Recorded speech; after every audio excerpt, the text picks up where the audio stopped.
ఓం శ్రీ మాత్రే నమః. పంచామృతం ప్రేక్షకులందరికీ హృదయపూర్వక స్వాగతం. ఈరోజు మే నెల రాశి ఫలాలు తెలుసుకునే ముందు మే నెల గోచార ఫలితాలను తెలుసుకుందాం. ఈ మే నెలలో ఆకాశం పూర్తిగా నిశ్శబ్దంగా ఉండేది కాదు. ఆకాశం మాట్లాడే నెల, అది కూడా స్పష్టంగా మాట్లాడుతుంది. ఎందుకంటే కుజుడు తన సొంత రాశి అయిన ఏరీస్ అంటే మేష రాశిలోకి ప్రవేశిస్తున్నారు. అదొక్కటే కాదు, శని తన నక్షత్రం మార్చుకొని స్వంత నక్షత్రం నుంచి బుధుని ఆధిపత్యం ఉన్న నక్షత్రంలోకి వెళ్ళబోతున్నారు. అలాగే రవి ఏరీస్ సైన్లోంచి అంటే మేషంలోనికి ప్రవేశించడం జరుగుతుంది. తర్వాత మేషం నుంచి వృషభంలోకి కూడా మారుతారు. శుక్రుడు కూడా వృషభం నుంచి మిథునంలోకి మారబోతున్నారు. బుధుడు ఈ ఒక్క నెలలోనే 3 రాశులు మారుతున్నారు. అంటే ఈ నెలలో 2 ముఖ్యమైన గ్రహాలు పెద్ద స్థాయిలో ఎనర్జీ షిఫ్ట్ అనేది తీసుకురాబోతున్నాయి. ధనురాశి వాళ్ళకి మే 2026 ఫలితాలు ఏ విధంగా ఉన్నాయనేది చూస్తే, ఈ నెలలో శని కుజ గ్రహాలు మీకు గృహ సంబంధ విషయాల మీద ఎక్కువగా ప్రభావం చూపిస్తున్నారు.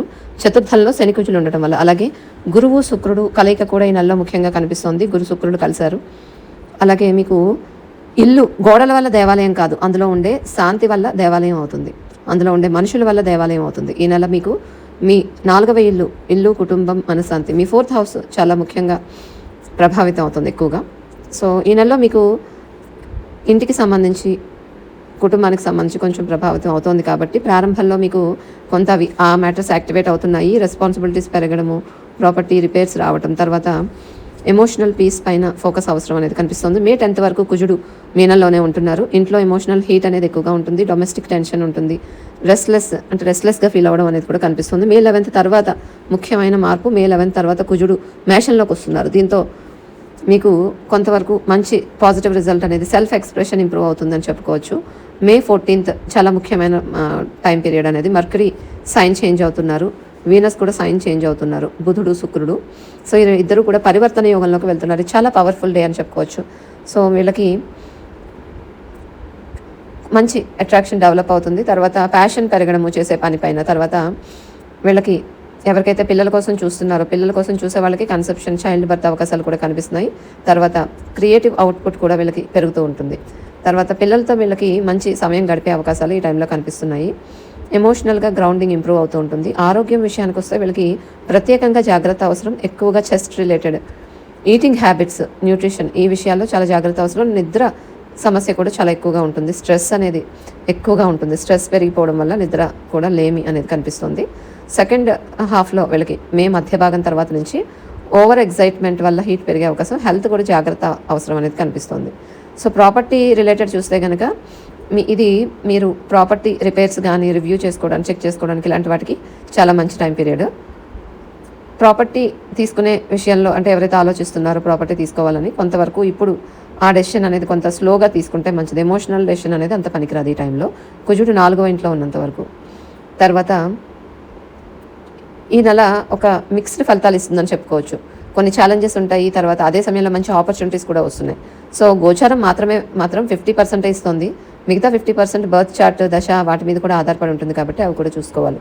సో శుక్ర గురుడు కలిసిన ప్రభావం ఎలా ఉంటుంది? మే 14th నుంచి శుక్రుడు గురుడితో కలుస్తున్నారు. సో ఇది చాలా మంచి టైం పీరియడ్. ధనురాశి వాళ్ళకి ట్రావెల్ అవకాశాలు ఎక్కువగా ఉంటాయి. సప్తమంలోకి వెళ్తున్నారు శుక్రుడు కూడా గురువు దగ్గరికి. సో ఇది మంచి బట్టలు కొనుక్కోగలగడము, మంచి డ్రెస్సింగ్ స్టైల్, ఇవన్నీ కూడా ఎక్కువ ఇంట్రెస్ట్ అనేది ఉంటుంది. వెహికల్ కూడా పర్చేస్ చేసే అవకాశాలు. తర్వాత బిజినెస్ చేసే వాళ్ళకైతే కనుక ఇన్వెస్ట్మెంట్ పెంచుకోవడానికి, స్టార్ట్ చేసే వాళ్ళకైతే స్టార్ట్ చేయడానికి మంచి టైం పీరియడ్. బిజినెస్ డెసిషన్స్ తీసుకోవచ్చు. రిలేషన్లో తర్వాత మీకు పార్ట్నర్స్తో అగ్రిమెంట్స్ జరిగే అవకాశాలు కూడా కనిపిస్తున్నాయి. రాహు ఇచ్చే ప్రభావం, కమ్యూనికేషన్ ప్లేస్లో ఉన్నారు రాహు 3th, కాబట్టి ఇది ఎక్కువ అవుతుంది కమ్యూనికేషన్. సో మాటలు కూడా జాగ్రత్తగా ఉపయోగించాలి. ట్రావెల్స్ కూడా ఉండే అవకాశాలు ఉన్నాయి. తర్వాత వీళ్ళకి ఈ నెలలో కొంతవరకు గురువు గైడెన్స్ కోసం, అంటే వీళ్ళకి ఒక మంచి గురువు కావాలి అని చూసే వాళ్ళకి ఈ టైంలో చాలా మంచి టైం పీరియడ్. గురువు సెర్చ్ అనేది ఫలిస్తుంది వీళ్ళకి, ఎవరైతే వెతుకుతున్నారో. తర్వాత ట్రావెల్స్లో వీళ్ళకి ఎక్కువగా ప్రయాణాలు చేసే టైంలో ఫ్రస్ట్రేషన్స్ ఎక్కువగా వచ్చే అవకాశాలు, ఎమోషనల్ డిటాచ్మెంట్ కూడా ఎక్కువగా కనిపిస్తూ ఉంటుంది. మే 12th to 23rd మధ్యలో కాలసర్ప దోషం అనేది, అంటే అందరికీ ఓవరాల్గా కూడా కాలసర్ప ఎనర్జీ అనేది యాక్టివేట్ అవుతుంది. సో కాలసర్ప ఎనర్జీ యాక్టివేట్ అయినప్పుడు కొంతవరకు వీళ్ళకి ఉన్న రాహుకేతువుల ప్రభావాన్ని బట్టి చూస్తే కొంత ఎమోషనల్ పీస్ తగ్గడం, శాంతి అనేది తగ్గడం అనేది కనిపిస్తుంది. డొమెస్టిక్ రిలేటెడ్ టెన్షన్ అనేది వచ్చే అవకాశాలు కనిపిస్తున్నాయి. అలాగే వీళ్ళు తీసుకోవాల్సిన జాగ్రత్తలు, స్ట్రెస్ తగ్గించుకోవాలి. స్ట్రెస్ వల్ల బాడీ పెయిన్స్ కూడా వచ్చే అవకాశాలు ఉన్నాయి. ఎక్కువసేపు కూర్చోవడం అవాయిడ్ చేయాలి. బ్రేక్స్ తీసుకొని పని చేయాలి. తర్వాత ప్రాపర్టీ డెసిషన్ ఎవరైతే తీసుకోవాలనుకుంటున్నారో అది ఇప్పుడు రష్ పడకూడదు, ఇప్పుడు వెయిట్ చేయాల్సిన టైం పీరియడ్. తర్వాత పిల్లల విషయంలో పిల్లల్ని పేషెన్సీతో సపోర్ట్ చేయాలి, ప్రెషర్ పెంచకూడదు. పరిహారాలు వీళ్ళకి గురు పరిహారం చేసుకోవాలి, గురు ధ్యాన మంత్రాలు చేసుకోండి.